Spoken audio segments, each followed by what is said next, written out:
Conker's Bad Fur Day remains one of Rare's most standout games. It was unique, quirky, offensive, and just plain fun back on the Nintendo 64. Knowing that, it's not all that surprising that Microsoft let them put out a remake for the new Xbox console. Can Conker's offensive adventure stand well today, or is it to be lost on its way home?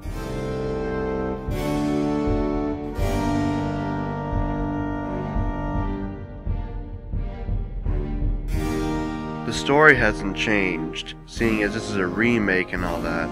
Conker, a red squirrel, was hanging out with his friends one night and calls his girlfriend to let her know he wouldn't be able to make it. After a few rounds of drinks, he heads home. He reads the signs wrong, however, and heads off in the wrong direction. When he wakes up, he's in an unfamiliar place and feels awful, yet he heads out to find his way home. Meanwhile, the evil Panther King is trying to enjoy his glass of milk in his castle. When he sets his glass on the table leans down and the glass slides off. His scientist finds that his table is missing a leg, and they must fill that gap with a red squirrel. The story is incredibly stupid, and the events that take place are incredibly stupid, but that's the point. It was meant to be fun rather than be a deep experience, and it is fun. It'll have you laughing at the trouble Conker finds himself in, and while the plot is not a deep focus, you'll be engaged until the end. This game was released 5 years after the original, and from a story standpoint, it has aged well. There is also a story in the multiplayer. It's basically just the squirrels versus the teddies, and it's not deep at all. It was just meant for some substance behind the seemingly random multiplayer battles.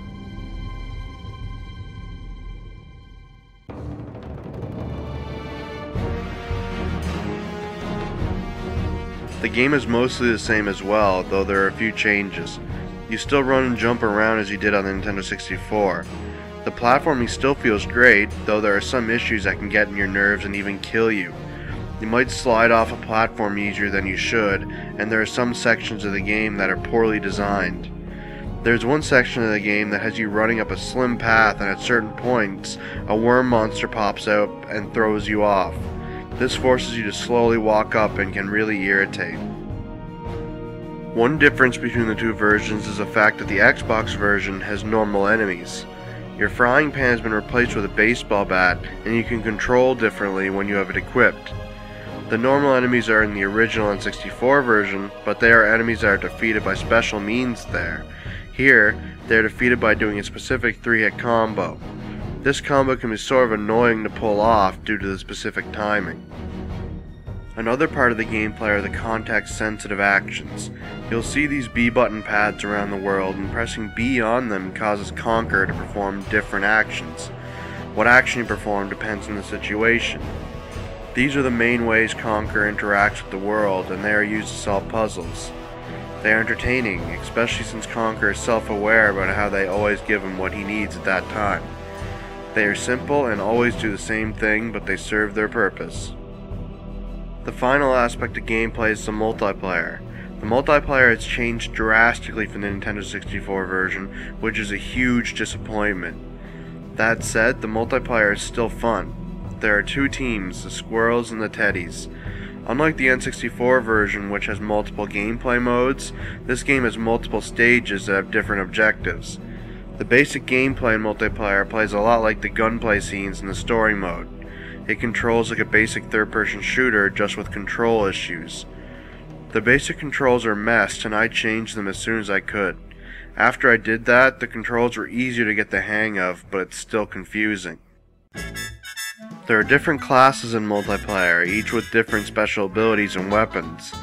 Each class is more suited for different objectives, and some are better at combat than others. I found myself sticking to only 2 of the classes, but all are effective when used properly. Each class can upgrade once by collecting these power-ups on the map. Overall, the story mode mostly holds up, and the new multiplayer is fun when you get the hang of it.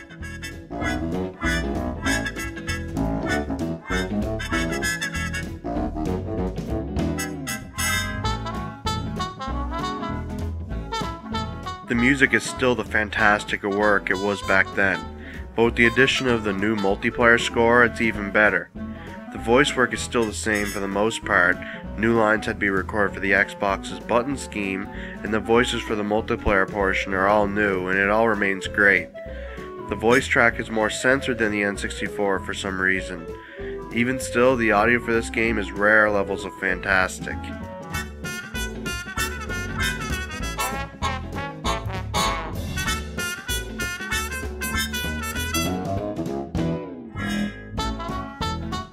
The visuals on the Nintendo 64 version were nothing short of the best seen in that generation. The visuals here are again nothing short of the best seen in its generation for the most part. Conker's character model looks fantastic, as do most of the environments. If anyone was ever to do an improved remake, this is the one to look at on a visual side. Some issues remain, however. The normal Squirrel soldiers got redesigned, and their story voice doesn't suit their new look whatsoever. The facial animations haven't been improved at all, though they still look great, and some environments and models got more attention than others, mainly Windy. Windy is the main hub for the game, and it looks stunning, but places later into the game look way worse, and it's easily noticeable. Another strange thing that has changed is the level of violence. The original was incredibly violent, but here the violence has been toned down considerably. In the original, you blow people to bits, cut them up, and blow their heads off. In this version, all you can do is blow them into blood and blow their entire head off. No idea why it's toned down, but it's still disappointing. Overall, this is how a remake should look, and very few games can stand up to this game from the 6th generation.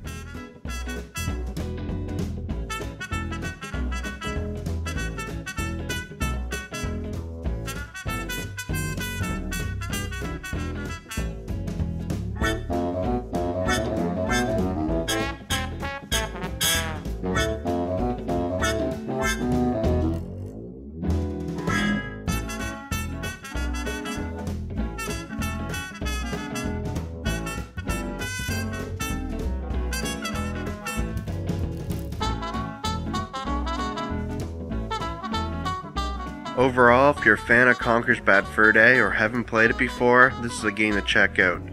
It's a funny platformer with some third-person shooting. It still holds up well from its original Nintendo 64 version, and the new visuals are amazing, even if they are inconsistent throughout the entire game.